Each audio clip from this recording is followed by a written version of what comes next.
What's up guys, it's Michael here. In this video, we're going to cover the topic about that's currently trending on many major news articles, which is the United States economy now finally enter a recession?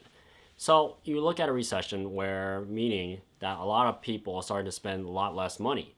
But in the same time, you think about it, if they spend a lot less money, the economy won't function as well.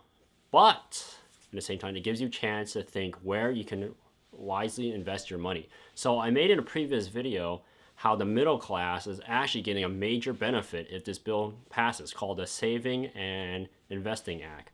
Also, the downside from that is they're going to extend the SALT Deductions Act, where you cannot basically deduct as much on your savings on property you spend for property tax is from the state and local level versus the federal level.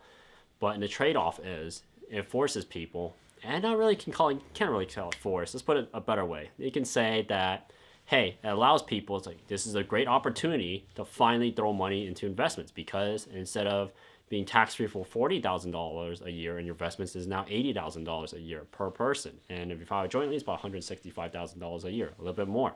So it encourages people to save a lot more money, throw more investments. And economy going into a recession, it's a good and a bad thing. But hear me out.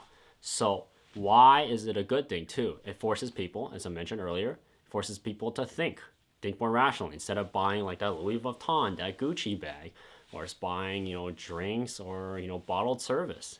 Now you can throw your money in investments and find out it's tax free.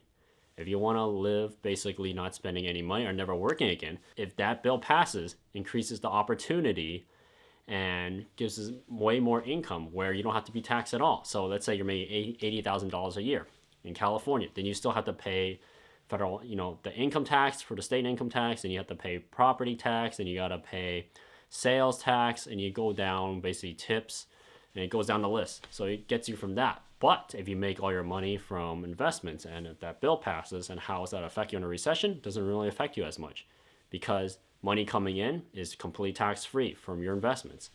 So if that is the case, does a recession really help the economy or hurt the economy? If you look at an overall standard where a lot of people don't invest and save, then it'll really hurt them. But the people who finally, basically the switch or the light bulb decide to kick, maybe decide to, jump off this circle where rats run in a circle for a training exercise and wheel. Maybe they jump off that and they finally realize like, hey, I can do my investments this way. Like, hey, I can have my money work for me. It's like, hey, did you know this new bill passed? And you should share this video to other people and like and subscribe down below, because this person explained to me that if this new bill passes, now I can have the money work for me. Why do you have to work so hard when the money can work for you?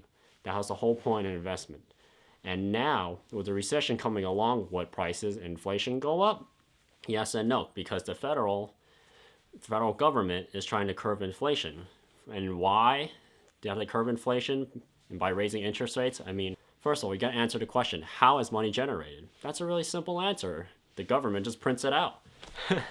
Money gets printed, and that's what happens. You run away inflation. For example, you look at 2020 to 2021, actually, not 2000.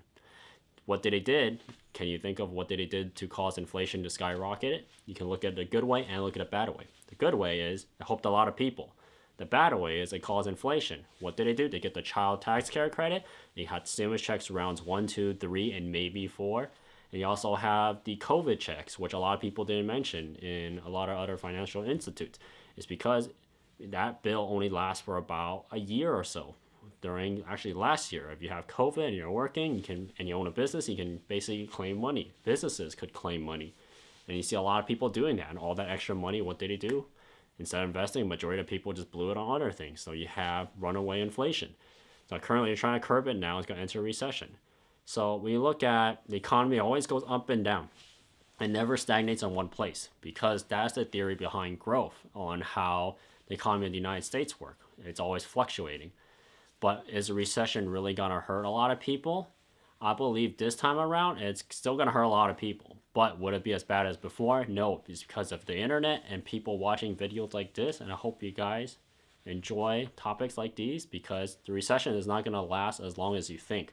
Because as long as nothing major happens, and people now start investing their money, saving their money, and now new laws are being enacted to finally help the middle class, I believe this recession is going to be a major eye-opener, like in 2020. So like, share, and subscribe. That's it for this video. I'll see you guys next week. Peace.